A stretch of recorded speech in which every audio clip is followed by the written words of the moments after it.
To kingdoms. ఈ రెండు రాజ్యాలకున్న తేడా ఆ వైఖరి స్త్రీల పట్ల, ఈ వైఖరి స్త్రీల పట్ల. నీ రాజు స్త్రీలను గౌరవించే రాజు, నీ రాజు స్త్రీలకు గౌరవం, డిగ్నిటీని ఇచ్చే రాజు. అందుకనే ఈ దేశంలో ఏం జరిగిందో తెలుసా? ఈ దేశంలో ఇంకొక 5 నిమిషాల్లో ఎవడో ఒకడు ఆవులించకపోతే చెప్తాం ఈ కథ.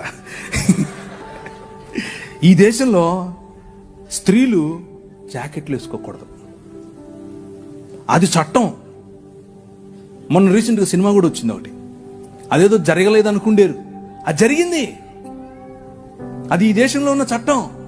ఎందుకు అనంటే మన దేవుడైనటువంటి బ్రాహ్మణుడు నడుచుకుంటూ వస్తే అది ఆడో మగో తెలియాలి కాబట్టి ఇప్పి చూపించాలి. ఏం లాజిక్ ఇది?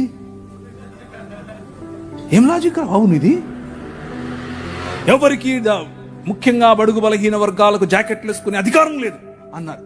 ఎందుకు లేదు? వేసుకోకూడదు నువ్వు అన్నారు. వేసుకుంటే స్తనాలు కోశారు. మీ స్తనాల బరువు చూసి దానికి పన్ను విధించారు. బాగా బలిశావులే కట్టు అన్నారు.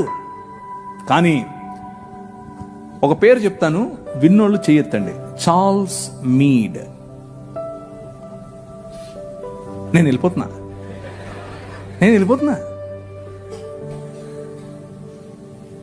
మీరందరూ జాకెట్లు వేసుకోవడానికి కారణం ఆయనే. నేను అబద్ధం చెప్పట్లేదు, నిజం చెప్తున్నాను. చట్టం చేశాడు. అక్కడ లండన్ హౌస్ ఆఫ్ కామన్స్ లోకి వెళ్ళి కొట్లాడాడు.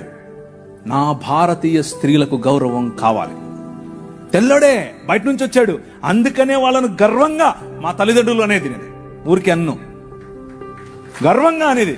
ఎందుకు తెలుసా?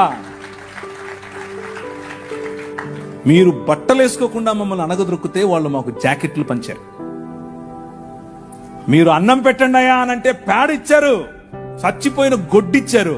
వాళ్ళు పనికి భృతి ఇచ్చారు భారతదేశాన్ని నిర్మించటానికి. Charles Mead, church mission society and London mission society, వీరిద్దరి తరఫున కేరళ ప్రాంతంలో నిలబడి ఆయన ఇల్లు, ఆయన బంగ్లాను అలా కాల్చేశారు 3 సార్లు. అయినా కానీ వెనక్కి తగ్గేదిలా. స్త్రీలకు జాకెట్లు. వారిని చూసి నాడార్ సమాజంలో ఉన్న స్త్రీలందరూ జాకెట్లు వేసుకోవడం మొదలు పెడితే, అమ్మా నీకు అంత కొవ్వటే అని పట్టుకుని రోడ్లో వాళ్ళ స్తనాలు కోసి ఊరేగించారు.